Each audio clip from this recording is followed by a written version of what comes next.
Le deuxième festival panafricain d'Alger, il y a 40 ans, et nous voici de retour. Nous sommes ici à Alger. Alger est à nos pieds. Et Safi Boutella est avec nous, le grand compositeur, à la fois de musique, de film, mais aussi acteur, mais aussi producteur. Bonjour Safi Boutella. Bonjour. Alors, avec l'orchestre hier soir, c'était la grande première.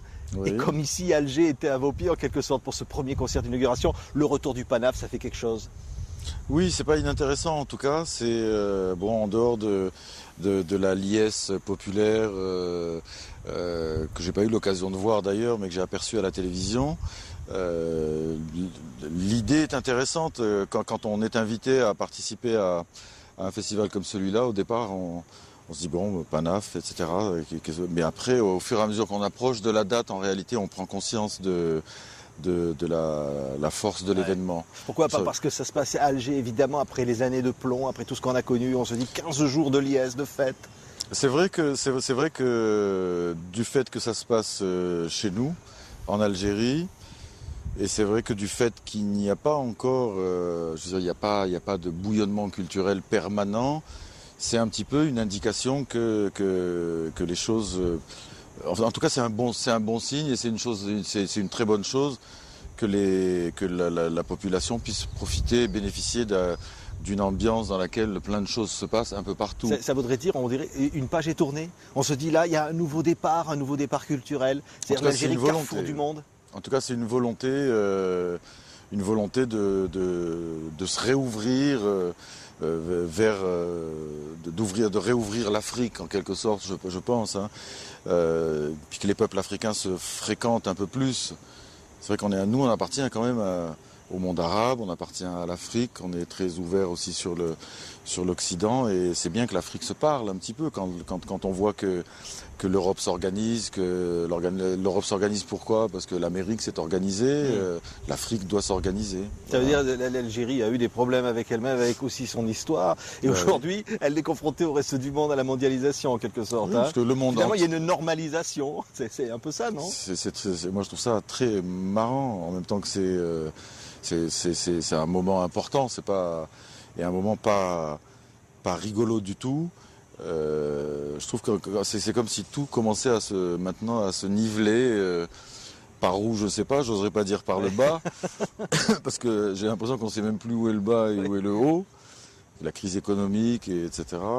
L'Afrique a besoin en plus l'Afrique a besoin de se rehisser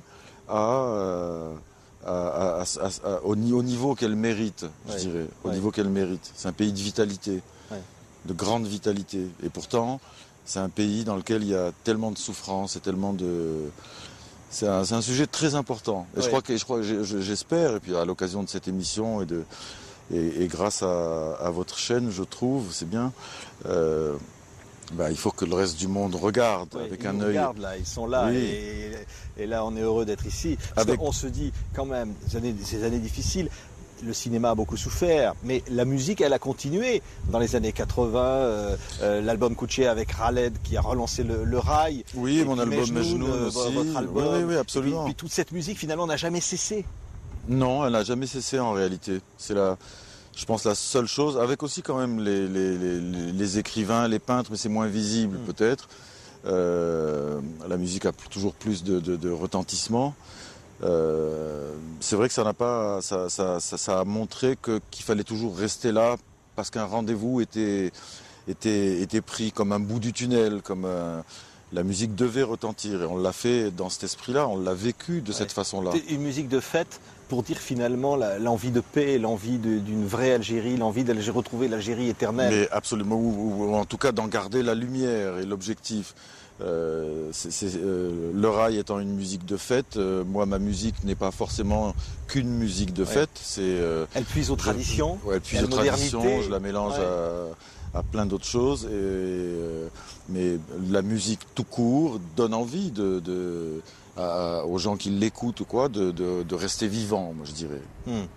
Parce qu'en 2001, il y a eu cette fête internationale de la jeunesse, vous étiez dans ce stade du 5 juillet devant 90 000 personnes. C'était déjà le début de quelque chose qui était en train de se produire, c'est-à-dire Absolument, oui, à chaque fois c'est comme ça des augures, et il faut que ça serve comme ce festival panafricain, ce qu'il faut souhaiter, c'est que le rendez-vous soit pris pour une espèce de pérennité, quoi, que les gens continuent de se voir, parce que pardon, à la suite du Panaf de 69, il y avait des choses à faire, d'abord à édifier, à arranger, à construire, etc.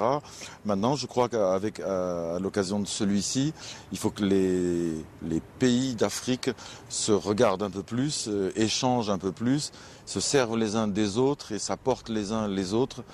Ça commence toujours, c'est comme ça, par la culture, c'est vrai. Ouais. Parce que vous, l'enfant d'Alger qui avait appris la musique et aimé la musique ici, vous êtes ensuite parti aux États-Unis pour l'apprendre, cette musique. Vous rêveriez qu'ici, il y ait un jour une école pour apprendre la musique aux jeunes, comme vous l'avez appris aux États-Unis, de la même manière ici en Algérie? Mais bien sûr, j'ai envie absolument d'offrir aux jeunes Algériens, comme aux jeunes Africains, et comme d'ailleurs aux jeunes Européens et Occidentaux, j'ai envie d'offrir ici un espèce de carrefour d'études, en fait. Pas seulement académique, mais pour que les gens apprennent à venir se mélanger ailleurs que dans les pôles habituels, quoi.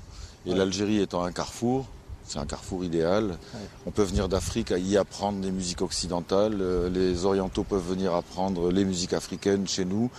C'est quelque chose que je veux faire absolument et un projet auquel je tiens et dont la réalisation est en préparation. Ça veut dire qu'en quelque sorte, Safi Boutella, la musique, il n'y a pas de musique algérienne, mais la musique algérienne, si elle existe, c'est une musique mondiale, planétaire, quelque part. Bien sûr, oui, elle est quand même le carrefour. Elle vient d'Afrique. Les musiques qui viennent d'Afrique sont les musiques du monde aujourd'hui, et pas seulement.